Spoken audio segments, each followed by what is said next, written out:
Hello guys, स्वागत है आप सभी का। और आज का हमारा टॉपिक है congestion control.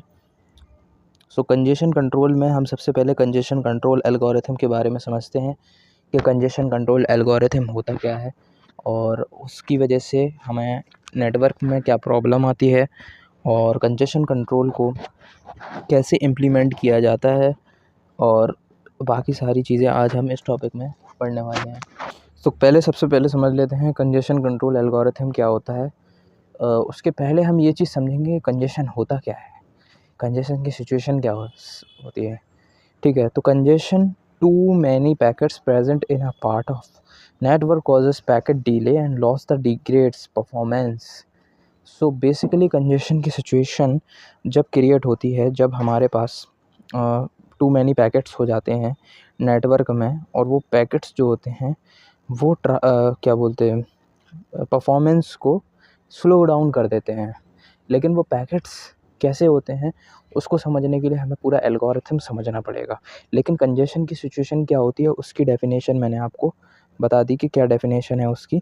Congestion too many packets present in a part of the network. Part of the network मतलब पूरे नेटवर्क में नहीं, नेटवर्क में कहीं पर मतलब किसी लेयर में वो ऐसा हो जाता है। ठीक है, एक्चुअली ये जो सिचुएशन है ये दो लेयर्स में होती है, और दो लेयर्स कौन कौन सी हैं, नेटवर्क और ट्रांसपोर्ट लेयर।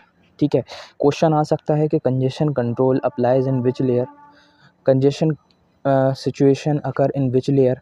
तो आपको सीधा सीधा मार्क कर देना है उसमें नेटवर्क एंड ट्रांसपोर्ट लेयर, और क्वेश्चन भी इसी से पूछा जाएगा। नेटवर्क और ट्रांसपोर्ट लेयर से ज़्यादा क्वेश्चन आते हैं। बेसिकली कंजेशन कंट्रोल की सिचुएशन होती है तो इस वजह से यहाँ पर जो वर्क है वो भी ज़्यादा होता है। जब मैं आपको इन दोनों लेयर्स के बारे में मैंने आपको पढ़ाया है तो उनमें आप देखिए तो आपको समझ में आ जाएगा कैसे कंजेशन होता है यहाँ पे क्रिएट। ठीक है, in a part of the network causes packet delay and loss the degrades performance. इससे क्या होता है, जो परफॉर्मेंस है वो डिग्रेड हो जाती है। क्या हो जाती है, डिग्रेड हो जाती है परफॉर्मेंस। ठीक है, इस सिचुएशन को क्या बोला जाता है, कंजेशन बोला जाता है। Share the responsibility of handling congestion. Network and transport layer का वर्क होता है कंजेशन को हैंडल करना, मतलब कंजेशन कंट्रोल करना। ठीक है, the network layer that directly experiences it. Network layers जो होती हैं हमारी उसमें नेटवर्क लेयर जो होती है हमारी, ठीक है, जो लेयर मॉडल होता है उसमें जो नेटवर्क लेयर होती है, तो नेटवर्क लेयर बेसिकली इसको एक्सपीरियंस करती है कंजेशन की सिचुएशन को, और अल्टीमेटली इस चीज़ की सिचुएशन को कैसे निकला जाए सिचुएशन से, उस चीज़ को ये डिफ़ाइन करती है। क्या करती है, उस सिचुएशन से निकलने के लिए उस चीज़ को डिटरमाइन करती है, और सिचुएशन से कैसा निकला जाए वो चीज़ इसको डिफ़ाइन करती है। ठीक है, और the most effective way to control congestion is to reduce the load that the transport layer is placing on the network.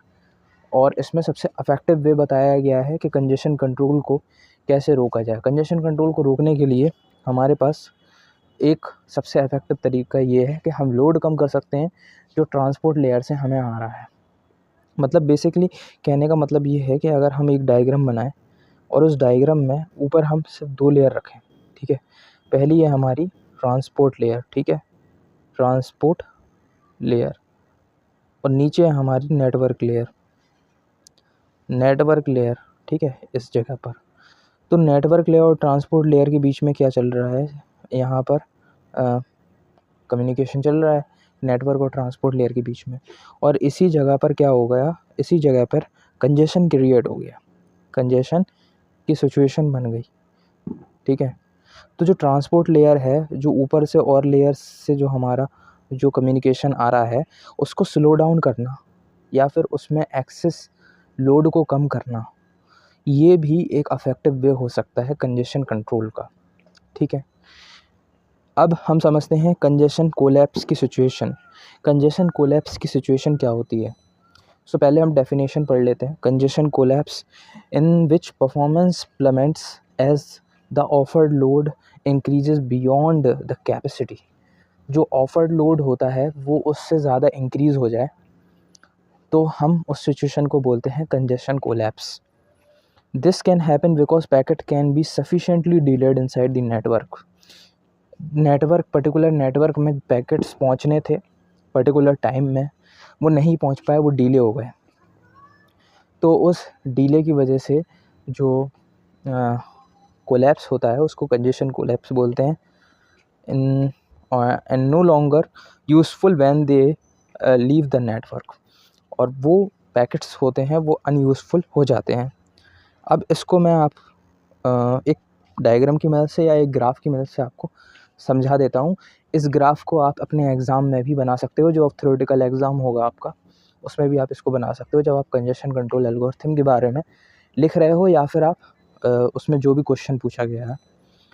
So congestion control algorithm जो बेसिकली होता है वो एक ग्राफ की मदद से ऐसे समझा जाएगा कि हमारे पास एक पैकेट्स की क्या जा रही है, स्ट्रीम जा रही है। ये है हमारी स्ट्रीम ऑफ पैकेट्स। ये जो आप लाइन देख रहे हैं इसको बोलते हैं stream of packets, stream of packets. ठीक है, ये स्ट्रीम ऑफ पैकेट्स में पर्टिकुलरली इसका एक बकेट होती है। ठीक है, हम बकेट भी बोल सकते हैं, हम ये भी बोल सकते हैं कि इसकी एक कैपेसिटी होती है, कैरिंग कैपेसिटी भी होती है। इसकी क्या होती है, एक कैरिंग कैपेसिटी होती है। क्या होती है, कैरिंग कैपेसिटी। सो कैरिंग कैपेसिटी में क्या होता है पर्टिकुलरली, हम ये आपको एक एग्जांपल के समझा देते हैं। ये है इसकी कैरिंग कैपेसिटी, ये एक बकेट टाइप की है और इस पर्टिकुलर बकेट में पैकेट्स आ जाते हैं, नेटवर्क पैकेट्स। ठीक है, ये हमारे क्या हैं, ये हमारे नेटवर्क पैकेट्स हैं। ठीक है, सो नेटवर्क पैकेट्स क्या हो रहे हैं, कैरी हो रहे हैं, कैरी फॉरवर्ड हो रहे हैं पर्टिकुलरली दूसरी लेयर तक पहुंचने के लिए। सो क्या होता है कि पैकेट्स इसकी एफिशिएंसी से ज़्यादा हो जाते हैं। ठीक है, इसकी एफिशिएंसी थी 10 पैकेट भरने की, इसमें 12 पैकेट्स आ जाते हैं। ठीक है, आप एक एग्ज़ाम्पल अपने घर में एनवायरनमेंट में भी देख सकते हो कि जब आप पानी की बाल्टी भरते हो तो पानी की बाल्टी भरते भरते जब पानी ज़्यादा हो जाता है तो उससे बाहर फैल जाता है। ठीक है, तो उसी तरीके की सिचुएशन इसमें भी पाई जाती है।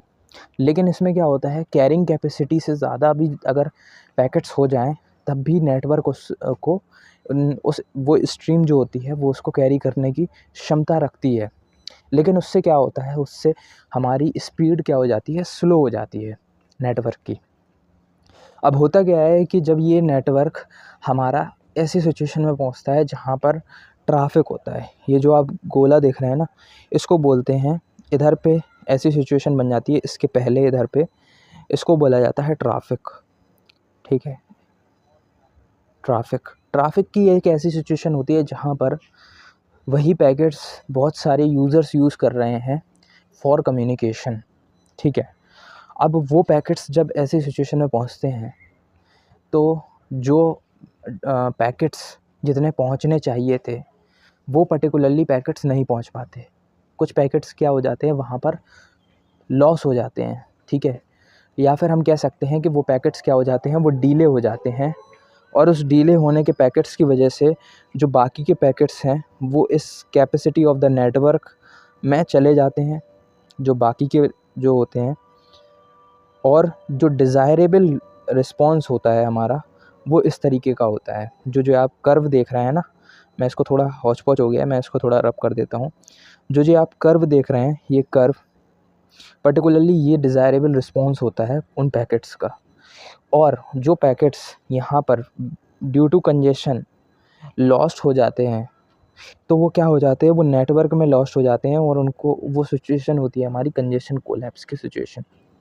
ठीक है, सो ये पर्टिकुलरली एक डायग्राम था, इसको आप एग्ज़ाम में अपने बना सकते हैं। यही ऊपर जो मैंने आपको समझाया है यही चीज़ इसमें लिखी हुई है। ये क्वेश्चन आपका एग्ज़ाम में आ सकता है। ठीक है, कि हाउ कंजेशन अकर्स, तो आप इसमें लिख सकते हैं जो मैंने आपको समझाया कि कैरिंग कैपेसिटी से जब ज़्यादा हो जाता है तो ट्रैफिक में जब वो चीज़ पहुंचती है तो वो कंजेस्ट हो जाती है और उसको उतनी एफिशिएंसी नहीं मिल पाती, उतनी पावर नहीं मिल पाती कि वो उस तक पहुंचे और वो वहाँ पर एक सिचुएशन बनती है कंजेशन कोलैप्स की। ठीक है, सो उसको हम बोलते हैं कंजेशन। अब यहाँ पर एक समझने वाली चीज़ है ओवरलोड। आपको पता ही होगा ओवरलोड क्या होता है। ओवरलोड होता है हमारा कि जो नेटवर्क हमें ऑफ़र कर रहा है, ठीक है, और गुडपुट होता है जो कितना रेट पैकेट्स को डिलीवर करने के लिए यूज़फुल है पर्टिकुलर नेटवर्क में, उसको हम गुडपुट बोलते हैं, ठीक है। इसको आप सिंपल ऐसे एग्जांपल से समझ सकते हो कि मैंने आपको एक लिमिट दी नेटवर्क की, ठीक है, नेटवर्क की एक लिमिट दी पर्टिकुलरली, एक स्केल की मदद से मैं आपको समझा देता हूँ। पर्टिकुलरली मैंने आपको एक नेटवर्क की लिमिट दी, इतनी आप इससे ज़्यादा आप यूज़ नहीं कर सकते। तो इसमें इस नेटवर्क लिमिट में अगर आप इतनी यूज़ कर रहे हो तो वो क्या होगी, वो आपकी गुडपुट होगी। मतलब कि आप यूज़फुल पैकेट्स को डिलीवर कराने के लिए जितनी आप यूज़ कर पा रहे हो वो इतनी होगी, ठीक है, वो उससे मतलब उसी के अंदर होगी, ठीक है। टाइप ऑफ कंजेशन कंट्रोल पे आ जाते हैं हम। कंजेशन कंट्रोल पहले मैं आपको बता दूं क्या होता है, मैंने आपको ऊपर बता दिया कंजेशन। इस कंजेशन को रोकने के मैकेनिज़्म को ही हम कंजेशन कंट्रोल बोलते हैं, ठीक है। सो कंजेशन कंट्रोल के दो टाइप्स होते हैं। पहला होता है हमारा open loop congestion control. Open loop congestion control जो होता है बेसिकली जब अप्लाई किया जाता है जब हमारे कंजेशन की सिचुएशन हुई नहीं होती है, होने वाली होती है, उससे पहले हम उसको रोक लेते हैं, ठीक है। ये बेसिकली इस तरीके से होता है कि जैसे आप किसी एक्सीडेंट को होने से पहले उसके प्रिकॉशन को रोक रहे हैं किसी, ठीक है, कोई भी एक्सीडेंट हो सकता है, तो उसको होने से आप पहले से उसमें क्या कर रहे हैं, प्रिकॉशन मेजर्स लगा रहे हैं। तो ओपन लूप कंजेशन कंट्रोल जो होता है उसमें बेसिकली कुछ टेक्निक्स होती हैं। ये टेक्निक्स आप एग्ज़ाम में लिख सकते हैं। जब आपके में पूछा जाए कंजेशन कंट्रोल टेक्निक्स के बारे में आप लिखिए, तो सबसे पहले तो आप ये डिफ़ाइन कर दीजिएगा कि भैया कंजेशन कंट्रोल दो टाइप्स का होता है, पहला ओपन लूप और दूसरा क्लोज्ड लूप कंजेशन कंट्रोल। उसके बाद आप नीचे दो हेडिंग डाल के लिखिएगा कि टेक्निक्स क्या होती हैं ओपन लूप कंजेशन कंट्रोल की। तो उसमें सबसे पहले हेडिंग डालिए एडमिशन कंट्रोल। एडमिशन कंट्रोल क्या होता है, one technique that is widely used in virtual circuit. Virtual circuits में जो यूज़ होती है उसको हम बोलते हैं admission control. To keep congestion at away in admission is admission control. So congestion को दूर रखने के लिए किसमें, वर्चुअल सर्किट नेटवर्क में, तो उसको हम सिचुएशन को बोलते हैं एडमिशन कंट्रोल, इस टेक्निक को बोलते हैं। फिर इसमें random early detection. Random early detection का मतलब आप समझ ही गए होंगे, ऊपर लिखा हुआ है अर्ली डिटेक्शन, मतलब पहले डिटेक्ट कर लेना। तो ये सिचुएशन क्या होती है, by having router drop packet early. इसमें हम क्या करते हैं, जो हमारा राउटर होता है वो एक्स्ट्रा ऑर्डिनरी पैकेट्स को पहले ही ड्रॉप कर देता है, जिससे कि जब वो कंजेशन की सिचुएशन बनने वाली हो तो वो ना बन पाए, ठीक है। A popular algorithm for doing is called red. इसको हम शॉर्ट फॉर्म में रैड बोलते हैं। फिर इसके बाद आ जाता है हमारा close loop congestion control. Close loop congestion control एक टेक्निक होती है जो हम यूज़ करते हैं टू क्रिएट और एविलिएट कंजेशन आफ्टर इट्स हैपन। मतलब कंजेशन कंट्रोल अब हो चुका है, अब उसको हटाने के लिए हम क्लोज लूप कंजेशन कंट्रोल को यूज़ कर रहे हैं। कंजेशन अब हो चुका है। टेक्निक क्या है यहाँ पर, टेक्निक्स है हमारी, पहली है hop by hop pressure. So पहली है हमारी hop by hop pressure, back pressure.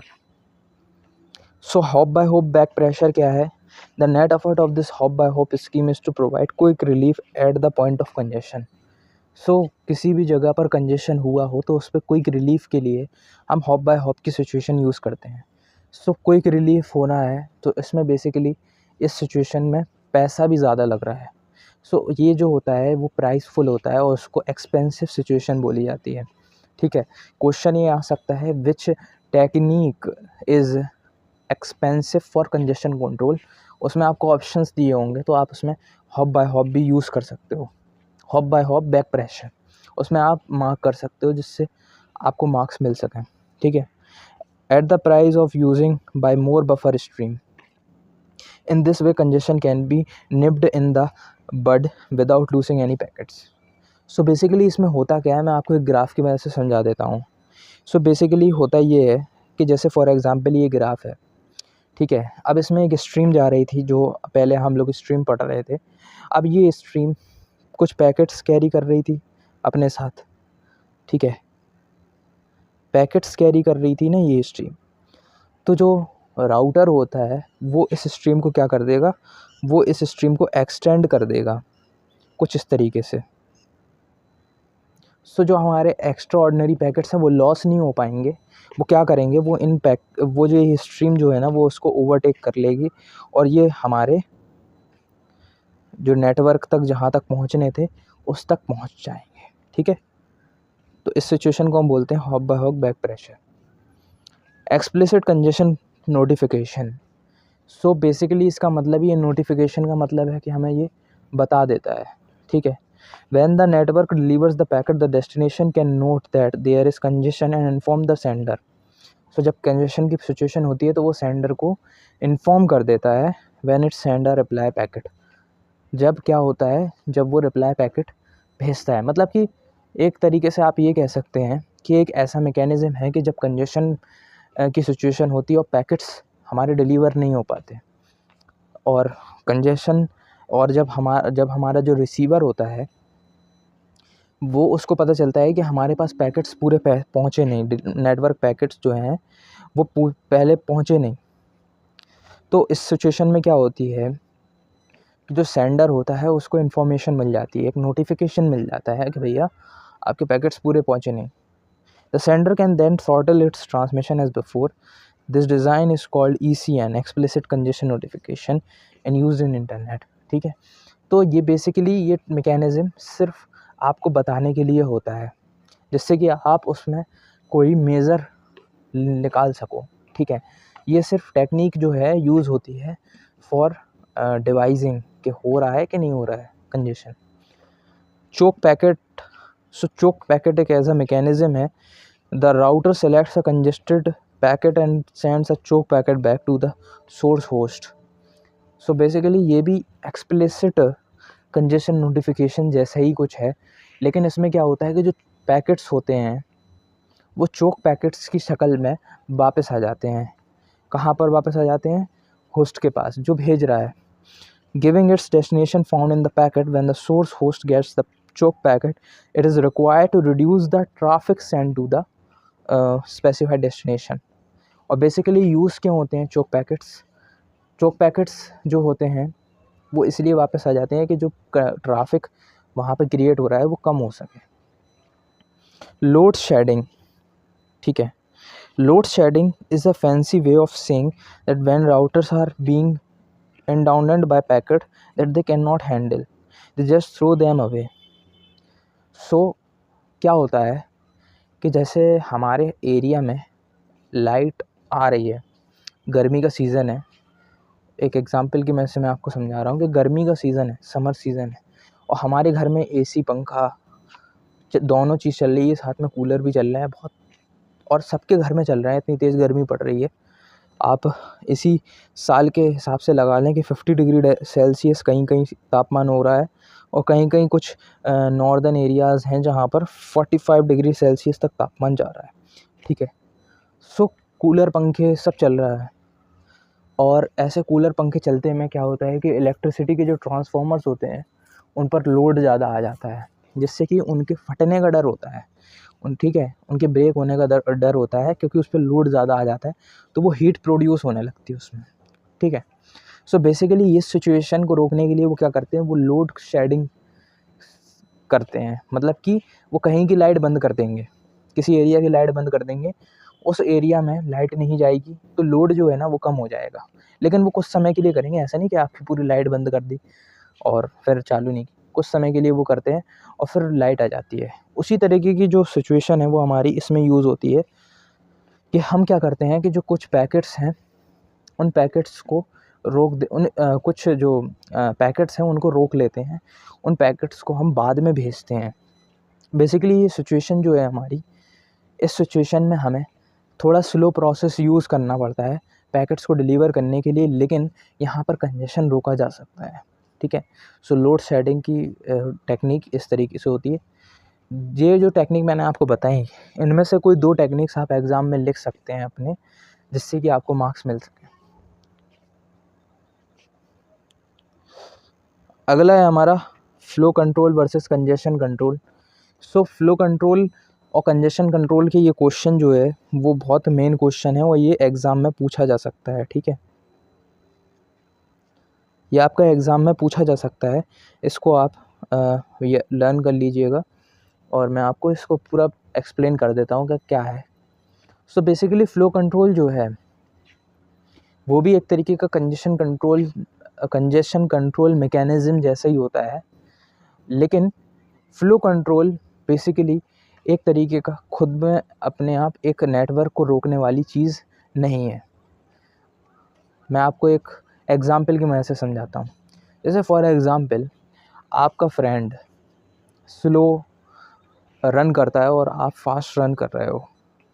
सो जो आपका फ्रेंड है वो स्लो है तो इसमें उसकी गलती नहीं है, और आप फास्ट हो तो इसमें आपकी भी गलती नहीं है।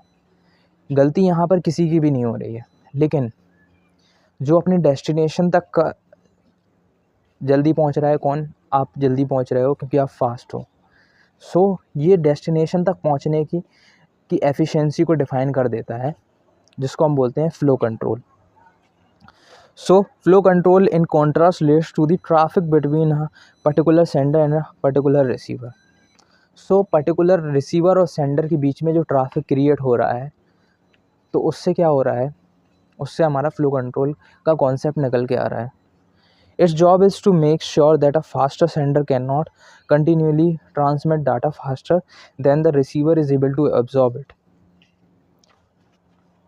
सो यहाँ पर क्या सिचुएशन हो रही है कि हमारे पास 2 मशीन्स हैं, दोनों के बीच में कम्युनिकेशन चल रहा है, ठीक है। हमारे पास क्या है, हमारे पास मशीन ए है और हमारे पास मशीन बी है, ठीक है। मशीन ए और मशीन बी, और इन दोनों के बीच में कम्युनिकेशन चल रहा है, ठीक है। हम ये एग्ज़ाम्पल व्हाट्सएप की एग्ज़ाम्पल से भी ले सकते हैं, किसी मैसेंजर ऐप के मदद से भी ले सकते हैं, या फिर आप फ़ोन कॉल्स में भी ले सकते हैं इसका कम्युनिकेशन का। बेसिकली हम आपको समझाने के लिए व्हाट्सएप का एग्ज़ाम्पल ले लेते हैं। जैसे व्हाट्सएप जो होता है आपका, ठीक है, उसमें आपने कोई भी मैसेज भेजा तो आपका फ्रेंड उसका रिप्लाई देता है ना, तो वहाँ पर एक टिक आता है, फिर डबल टिक आता है, वो यही टिक ब्लू कलर का हो जाता है, होता है ना ऐसा। तो यही सिचुएशन यहाँ पर भी होती है। क्या होती है कि जब ट्रैफ़िक ज़्यादा होता है, या फिर आपका डाटा स्लो है, या फिर ट्रैफ़िक तो सही है, ट्रैफ़िक भी कोई दिक्कत नहीं है, डाटा भी स्लो नहीं है, आपकी स्पीड भी सही है, कभी-कभी कोई किसी चीज़ की वजह से नेटवर्क नहीं आ रहा है, ट्रैफ़िक हो जा रहा है, ठीक है। तो उस सिचुएशन में क्या होता है कि आपका 2 टिक नहीं हो पाते, वो सिंगल टिक ही रह जाते हैं, ठीक है। वो सिंगल टिक ही रह जाता है और आपके पास से हो जा रहा है ये, लेकिन जो आपका फ्रेंड है वो उसका रिप्लाई नहीं दे पा रहा है क्योंकि उसके पास अभी तक मैसेज पहुंचा नहीं, ठीक है।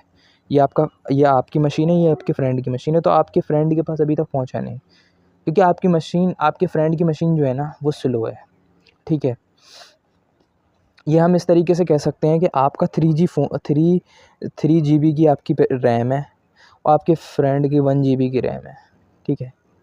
और जब 1 GB की रैम है तो भैया उसके पास थोड़ी देर में पहुंचा, और यहाँ पर जो सिचुएशन बन रही है ना, उस सिचुएशन को हम फ़्लो कंट्रोल बोलते हैं, ठीक है। The situation can occurs when the sender is running on a fast, ये मैंने आपको बता दिया। अच्छा, ये सिचुएशन कहाँ अकर होती है, तो ये सिचुएशन हमारी डाटा लिंक लेयर में ज़्यादा अकर होती है, लेकिन ये अपर लेयर्स में भी पाई जाती है, ठीक है। क्वेश्चन बेसिकली आपके में ये आएगा कि which layer experiences more flow control. So आप उसमें डाटा लिंक लेयर उसमें सेलेक्ट कर सकते हैं, उसमें आपको मार्क्स मिल जाएंगे। फिर है हमारा prevention measures of flow control. So basically prevention measures क्या होते हैं हमारे। सो प्रिवेंशन मेजर्स में हमारी 2 तरीके की टेक्निक पाई जाती हैं। पहला है फीडबैक मैकेनिज़्म और दूसरा है रेट बेस्ड मैकेनिज़्म। सो फीडबैक मैकेनिज़्म कुछ इस तरीके का होता है कि जो रिसीवर होता है उसके पास मैसेज जब नहीं पहुंचता, जो आप सेंडर मशीन है, और ये है रिसीवर मशीन। तो जो रिसीवर और सेंडर के बीच में जब मैसेज चल रहे होते हैं तो सेंडर के पास जब मैसेज पहुंचता ही नहीं है, बीच में यहाँ कहीं रुक जाता है। ठीक है, इसको इस तरीके से समझा देता हूँ। जैसे आपके पास एक फ़ोन है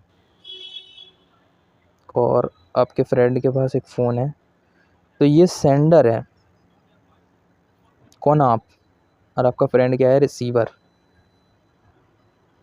आपके फ्रेंड ने आपको एक पीडीएफ पहुंचाई, क्या पहुंचाई, एक पीडीएफ फाइल पहुंचाई व्हाट्सएप पे। वो पीडीएफ फाइल उसके मोबाइल से निकल चुकी, उसने उसके पे डबल टिक आ गया, सब कुछ आ गया, आपके फ़ोन तक नहीं पहुंची वो। तो आपका फ़र्ज़ क्या बनता है, आप अपने सेंडर वाले दोस्त को कॉल मिलाओगे भाई, कॉल करोगे कि भैया हमारे फ़ोन में पीडीएफ पहुंची नहीं। तो जब वो पीडीएफ पहुंची नहीं होगी ना, तो उसको पता चल जाएगी कि हाँ भाई इसमें डबल टिक नहीं आ रहा, सिंगल टिक आ रहा है। आजकल व्हाट्सएप से पता चल जाता है, पहले ऐसा नहीं होता था। पहले मेल पे भेजी जाती थी तो मेल से चली जाती थी, रिसीवर तक नहीं पहुंचती थी। ठीक है, वो कुछ नेटवर्क इशू की वजह से होता था। सो ये होगा। तो जो रिसीवर है ना, वो फीडबैक दे रहा है, किसको दे रहा है फीडबैक, सेंडर को फीडबैक दे रहा है। तो इस सिचुएशन को हम बोलते हैं feedback mechanism of flow control. ठीक है, दूसरा है हमारा रेट बेस्ड फ्लो कंट्रोल। अब रेट बेस्ड फ्लो कंट्रोल क्या होता है, rate based flow control, the protocol has a built in mechanism that limits the rate at which sender may transmit data without using feedback from the receiver. अब rate based mechanism जो होता है, जो थोड़ा expensive होता है। Expensive क्यों होता है, क्योंकि इसमें जो प्रोटोकॉल होता है उसमें बिल्ट इन मैकेनिज्म होता है। बिल्ट इन मैकेनिज्म मतलब बोले तो पहले ही से उसमें एक ऐसी टेक्निक आती है जो आपके डेटा रेट को आपके सेंडर और रिसीवर मशीन के बराबर कर देगी। ठीक है, जिससे कि क्या हो सके, जिससे कि जो आप डाटा सेंड कर रहे हो वो आपके रिसीवर एंड तक पहुंच जाए बिना किसी स्लो डाउन के। और इसमें फीडबैक मैकेनिज्म का वर्क नहीं चाहिए होता है, क्योंकि पहुंच ही जाता है, काम हो ही जाता है। ठीक है, सो ये एक तरीके की टेक्निक है। बाकी मैंने आपको कंजेशन कंट्रोल ऊपर पढ़ा ही दिया, तो उसकी ज़रूरत नहीं है। और इसमें प्रिवेंशन मेजर्स में आप ओपन लूप और क्लोज लूप लिख सकते हो। बाकी आपको ये नोट्स पढ़ना हो तो मैं आपको पीडीएफ प्रोवाइड करा दूंगा जब आपको चाहिए हो तो। अब हम पढ़ते हैं QoS, मतलब क्वालिटी ऑफ सर्विस। अब क्वालिटी ऑफ सर्विस भी एक ऐसा टॉपिक है जो कंप्यूटर नेटवर्क में पढ़ाया जाता है और नेटवर्क मैनेजमेंट का एक पार्ट है। सो QoS मतलब a stream of packet from a source to destination is called a flow. So अभी हमने फ्लो कंट्रोल में भी पढ़ा और कंजेशन कंट्रोल में भी पढ़ा कि जो हमारे पैकेट्स किसी स्ट्रीम से निकलते हैं, तो इस सिचुएशन को हम उस चीज़ को हम बोलते हैं फ़्लो। ठीक है, जैसे ग्राफ की मदद से समझा देता हूँ। ये जो ग्राफ है, तो जो स्ट्रीम ऑफ पैकेट्स जो चल रही है, ये अपने डेस्टिनेशन तक पहुँचने के लिए उस इस स्ट्रीम ऑफ पैकेट्स को, पूरी स्ट्रीम को हम बोलते हैं फ़्लो। क्या बोलते हैं, फ़्लो बोलते हैं। और QoS is define as something a flow seeks to attain. और फ्लो सही जा रहा है या नहीं जा रहा है, उस क्वालिटी को चेक करने को हम बोलते हैं QoS। क्या बोलते हैं, QoS, क्वालिटी ऑफ सर्विस। ये एक ऐसा क्वेश्चन है कि ये वन वर्ड में भी आ जाता है, किसी टेक्निक को पूछ लेगा, या फिर आपसे ये 3 मार्क्स के क्वेश्चन या 2 मार्क्स के क्वेश्चन में भी आ सकता है कि भैया टेक्निक्स बताओ क्या है क्वालिटी ऑफ सर्विस की। तो मैं आपको बता देता हूँ कि आपको उस क्वेश्चन को कैसे अटेम्प्ट करना है। सो पहली चीज़ तो आप ये चीज़ लिखिए कि भैया क्वालिटी ऑफ सर्विस चाहिए क्यों, और क्वालिटी ऑफ सर्विस को चेक करने के पैरामीटर्स क्या होते हैं। ठीक है, आप स्टार्टिंग से सबसे पहले डेफिनेशन लिखिए आपने क्वालिटी ऑफ सर्विस की। उसके बाद आप क्या कर रहे हो, उसके बाद आप पैरामीटर्स लिख रहे हो। पैरामीटर्स कौन कौन से यूज़ होते हैं, तो 4 पैरामीटर्स यूज़ होते हैं। पहला है हमारा रिलायबिलिटी, दूसरा है डिले, तीसरा है जिटर और चौथा है बैंडविड्थ। तो रिलायबिलिटी का मतलब है कि जो हमारा डाटा जा रहा है, क्या वो अपने डेस्टिनेशन तक पहुंच रहा है, क्या जो हमारा फ़्लो जा रहा है वो अपने डेस्टिनेशन तक पहुंच रहा है, सोर्स से तो निकल गया, डेस्टिनेशन पर पहुंच रहा है या नहीं, उस चीज़ को हम बोलते हैं लॉस। क्या डाटा लॉस हो रहा है, सो उस चीज़ को चेक करने की मेज़रमेंट को क्या बोलते हैं, रिलायबिलिटी। दूसरा है हमारा डिले। डिले का मतलब होता है इंक्रीज़ इन डिले डिले का मतलब मैं आपको बता देता हूँ। जैसे फॉर एग्ज़ाम्पल आपने किसी को कॉल लगाई, लेकिन आपने एक टाइमिंग सेट किया था कि भैया मैं इतने बजे कॉल लगाऊंगा और इतने बजे मैं उससे बात हो जाएगी, लेकिन कभी कभार आपके नेटवर्क नहीं मिल पाए तो उससे कॉल करने का टाइमिंग जो हो गया वो 1 घंटे लेट हो गया। उस चीज़ को हम बोलते हैं डिले। और जब डिले होता है ना, उससे पैकेट्स पहुंचने में भी डिले हो जाता है, ठीक है। तो उससे हमारा वर्क जो है वो अपने टाइम पे नहीं हो पाता। सो इसी मतलब इसमें लिखा हुआ है कि increase in delay means destination will find the packet later. So वही चीज़ मैं जो बता रहा था कि उस समय तक आप पैकेट जिस टाइम पर पहुंचने थे उस टाइम से ना पहुंचकर वो अपने एक्सपेक्टेड टाइम से ऊपर पहुंच पाएंगे, ठीक है। Jitter, variation in delay is called jitter. जो डिले में जो वेरिएशन आती है उसको हम डिले बोलते हैं। बेसिकली आप इसको इस तरीके से बोल सकते हो कि जैसे एक ग्राफ की मैं से समझा देता हूँ। ये डिले होने का टाइमिंग है, तो ऐसे ऐसे ऐसे ऐसे ऐसे आपका डिले चल रहा है, ठीक है। तो ये जो वेरिएशन इसमें क्रिएट हो रहा है इसको हम जिटर बोलते हैं, ठीक है। बेसिकली इसका यूज़ तो नहीं होता ज़्यादा, लेकिन हाँ ये भी एक तरीके का मेज़र है, जो पैरामीटर है जो यूज़ होता है। फिर है हमारा बैंडविड्थ। बैंडविड्थ का मतलब होता है कि डाटा की क्या बैंड है, वो कितने मेगाहर्ट्ज़ सपोर्ट कर सकता है, ठीक है। उसकी बैंडविड्थ कितनी है, कितने मेगाहर्ट्ज़ की फ्रिक्वेंसी वो सपोर्ट कर सकता है, उसको हम बैंडविड्थ बोलते हैं। तो increase in bandwidth mean increase the data amount. अगर हमारी बैंडविड्थ अच्छी होगी, बड़ी होगी, पर्टिकुलर स्पेक्ट्रम है हमारा, ठीक है, एक इलेक्ट्रोमैग्नेटिक स्पेक्ट्रम है हमारा, तो उस इलेक्ट्रोमैग्नेटिक स्पेक्ट्रम में जो बैंडविड्थ है वो कितना है। जैसे 3G मोबाइल फ़ोन का जो बैंडविड्थ है वो हमारा 250 मेगाहर्ट्ज़ का है, ठीक है, 250 मेगाहर्ट्ज़ का है।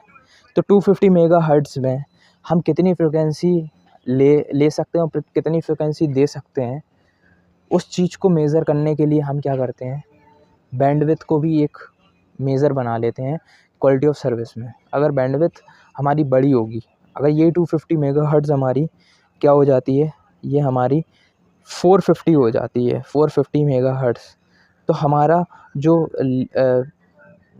हमारी डेटा कम्युनिकेशन है वो बढ़ जाएगी, ठीक है। इसको आप इस टेबल की मदद से समझ सकते हैं कि क्या क्या चीज़ शेयर कर रहे हैं जब आप किस किस एप्लीकेशन में। अच्छा हाँ, पैरामीटर्स जो हैं वो हमारे हर एप्लीकेशन के लिए अलग वर्क करते हैं, ठीक है।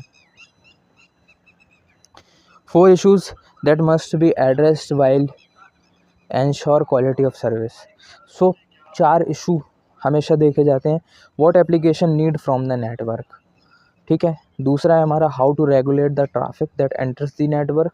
तीसरा है how to reserve resources at router to guarantee performance, whether the network can safely accept more traffic. So basically क्या होता है कि जो हम 4 इश्यूज़ जो आप देख रहे हैं, ये 4 इश्यूज़ के बेस पे ही हम ये चीज़ चेक करते हैं कि भैया हमारा जो डाटा जा रहा है वो सेफली जा रहा है, वो फास्ट पहुंच पा रहा है, वो उसमें क्वालिटी ऑफ सर्विस क्या है।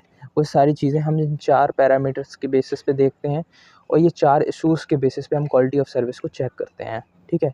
वो पैरामीटर्स थे, ये इश्यूज़ हैं। अब 2 टेक्निक्स जो क्वालिटी ऑफ सर्विस को चेक करने के बाद जो 2 टेक्निक्स हम यूज़ करते हैं इंश्योर कराने के लिए, वो 2 टेक्निक्स हैं हमारी। पहली है ओवर प्रोविजनिंग। ओवर प्रोविजनिंग जैसे आप वर्ड समझ रहे होंगे, प्रोविज़न, किसी चीज़ को प्रोविज़न करना। जैसे फॉर एग्ज़ाम्पल हम क्लास में पढ़ रहे हैं, तो हमारे टीचर हमें पढ़ा रहा है, तो टीचर पढ़ाते समय हमें ये नहीं देखता कि भैया कि हम क्या पढ़ रहे हैं, लेकिन जब एग्ज़ाम होता है तो वो हमारी प्रोविज़निंग मार्क्स जब आते हैं हमारे, तो उससे हमें चेक करता है कि भाई हमने क्लास में क्या तैयारी की। So that is only the over provisioning. An easy solution to provide good quality of service is to build a network with enough capacity of whatever traffic will be thrown at it. So basically कहने का मतलब ही यही हुआ कि भैया class teacher ने जब आपको पढ़ाया तो आपने उसको कितने एफिशिएंटली पढ़ा और जब पढ़ा तो उसको वैसे ही आपने प्रेजेंट किया अपने एग्ज़ाम में। सो बेसिकली नेटवर्क के साथ भी यही होता है कि जितना बड़ा नेटवर्क होगा उतनी ही क्वालिटी ऑफ सर्विस हम अच्छी दे पाएंगे। The name for this solution is over provisioning, और उसको हम ओवर प्रोविजनिंग बोलते हैं। The trouble with this solution is that it is expensive, और इसका ट्रबल क्या है, मतलब इसका ड्रॉबैक क्या है कि ये एक्सपेंसिव है तो अच्छी। एडवांटेज क्या है इसका कि हम पहले से तैयारी कर लेते हैं कि भैया आगे क्या होने वाला है। लेकिन ये ख़राब क्या है इसका कि ये एक्सपेंसिव है, इसमें मनी का यूज़ होता है। ट्रैफिक शेपिंग, तो ट्रैफिक शेपिंग का मतलब आप समझ रहे होगे, इस तरीके से शेप कर देना ट्रैफिक को कि भैया वो उस ट्रैफिक को झेल पाए, क्वालिटी ऑफ सर्विस हम दे पाए। Traffic shaping is the technique for regulating the average rate and burstiness of a flow of data that enters the network. ठीक है, ट्रैफिक शेपिंग का मतलब ऐसी टेक्निक जिससे हम एवरेज रेट पर जो फ्लो आ रहा है हमारे पास उसको कैसे हम दे पाएँ, अच्छी क्वालिटी दे पाएँ। ठीक है, आप ये कह सकते हो कि एक एवरेज बंदा है क्लास में, उसने पूरे साल पढ़ाई नहीं की, अब वो एग्ज़ाम के टाइम पर आया तो टीचर उसको क्या करेगा, टीचर उसको इम्पोर्टेंट क्वेश्चंस बता देगा कि भैया आप ये पढ़ लो, इससे आप पास हो जाओगे। तो वो एवरेज बंदा उस इम्पोर्टेंट क्वेश्चंस को पढ़ लेगा। हो सकता है कि उन 10 क्वेश्चंस में से उसके 5 क्वेश्चंस फंस जाएँ, तो जब वो 5 क्वेश्चंस फंसेंगे ना तो वो क्वालिटी ऑफ सर्विस वो दे पाएगी teacher. The goal is to allow applications to transmit a wide variety of traffic that suits the need, including some bursts, yet have a simple and useful way to describe the possible traffic pattern to the network. ठीक है, सो ये basically ये दो techniques थी जो हम quality of service में use करते हैं। यही दो टेक्निक्स आप एग्ज़ाम में लिखेंगे। बेसिकली टेक्निक्स पूछी जाती हैं, पैरामीटर्स भी पूछ लिया जाएगा। ठीक है, और जो टेबल मैंने आपको दी है उन पैरामीटर्स को एक बार आप देख लीजिएगा, क्योंकि कभी कभार क्वेश्चन में पूछ लिया जाता है कि बैंडविड्थ किसकी ज़्यादा होती है, डिले किस में होता है, जिटर किस में पाया जाता है, ये सारी चीज़ें पूछ ली जाती हैं। जैसे मैं आपको एक बार बता देता हूँ कि जैसे एप्लीकेशन है, और उन एप्लीकेशंस में से एक हमारी है टेलीफोनी। ठीक है, टेलीफोनी एक एप्लीकेशन है, इसको थोड़ा बड़ा कर देते हैं, अब दिख रहा होगा। जैसे टेलीफोनी है, तो टेलीफोनी क्या है, हम जो बात करते हैं ना टेलीफोन से, PSTN के ज़रिए, पब्लिक स्विच टेलीफोन नेटवर्क जिसे हम बोलते हैं। सो उससे हमारी बैंडविड्थ क्या होती है, उसमें हमारी बैंडविड्थ लो होती है। ठीक है, आप समझ सकते हो लो बैंडविड्थ में क्या होगा, जो हमारा डिले होगा वो हाई होगा। ठीक है, ये तो कॉमन सेंस वाली चीज़ है कि भैया हम अगर लो बैंडविड्थ रखेंगे तो वो उतनी फ्रिक्वेंसीज़ लेगा, बाकी फ्रिक्वेंसीज़ को क्या करेगा, अपने नेटवर्क से बाहर भेज देगा और कहेगा कि तुम थोड़ा रुको, हम बाद में लेंगे तुम्हें। तो यही चीज़ होती है इसके साथ कि भैया उसमें हाई डिले हो जाता है, जिटर भी हाई होगा, अगर डिले हाई है तो जिटर भी हाई होगा, और फिर लॉस क्या होगा, लो होगा। लॉस लो क्यों हो रहा है, लॉस इसलिए लो हो रहा है क्योंकि जो भी चीज़ हम फ्रिक्वेंसी में रखेंगे तो वो फ्रिक्वेंसी सफिशेंटली उसको ले लेगी, और आने वाली चीज़ जितनी भी आने वाली जितनी भी स्ट्रीम्स हैं वो उस फ्रिक्वेंसी में जाएंगी, कंटिन्यूसली जाएंगी, क्योंकि फ्रिक्वेंसी छोटी है हमारी। तो इसी वजह से क्या होगा, जो हमारी स्ट्रीम है वो लॉस भी लो करेगी। ठीक है, रिलायबिलिटी उसकी ज़्यादा होगी। इसी तरीके से हम ईमेल में देख लेते हैं, तो ईमेल क्या होता है, ईमेल में बैंडविड्थ लो होता है। ठीक है, लो फ्रिक्वेंसी बैंडविड्थ होता है, लेकिन तो इसमें लेकिन डिले जो होता है वो लो होता है, मतलब हम ईमेल जल्दी भेज सकते हैं। ऐसा क्यों, क्योंकि ईमेल फाइल जो होती है हमारी वो कुछ KBs की होती हैं। ठीक है, और उनको चाहिए कितना, उनको मैक्सिमम 10 Mbps का डाटा चाहिए। ठीक है, कितना चाहिए, 10 Mbps का डाटा चाहिए। तो बैंडविड्थ तो छोटी है, तो डिले भी हमारा उसी में हो जा रहा है। अगर हम 1 Mbps की भी स्पीड देंगे तो अभी हमारा ईमेल जाएगा। जिटर की बात करें तो अगर हमारा डिले अगर लो है तो जिटर भी हमारा लो ही होगा। ठीक है, लॉस की बात करें तो मीडियम लॉस होता है। कभी कभार ऐसा होता है कि हमारा ईमेल जो है वो ड्राफ्ट में फंस जाए, और कभी कभार आउटबॉक्स में फंस जाए, नहीं तो वो सेंड हो ही जाता है। ठीक है, सो ये बेसिकली मैंने आपको 2 टाइप समझा, वैसे आप सारी टाइप्स को पढ़ लीजिएगा, ये क्वेश्चन में आ सकती हैं, कोई सी भी टाइप आपकी पूछी जा सकती है 1 मार्क्स से क्वेश्चन में, ठीक है। या फिर आपसे टेबल ही पूछ लेंगे कि डिफरेंट डिवाइसेस डिफरेंट एप्लीकेशंस की आप बताइए, उनके साथ आप पहले पैरामीटर्स अपने डिफ़ाइन करेंगे और बाद में ये टेबल बनाएंगे, ठीक है। तो आज के लिए सिर्फ इतना ही, मिलते हैं अपने अगले वीडियो में अगले टॉपिक के साथ नेटवर्क मैनेजमेंट के, ठीक है। Thank you.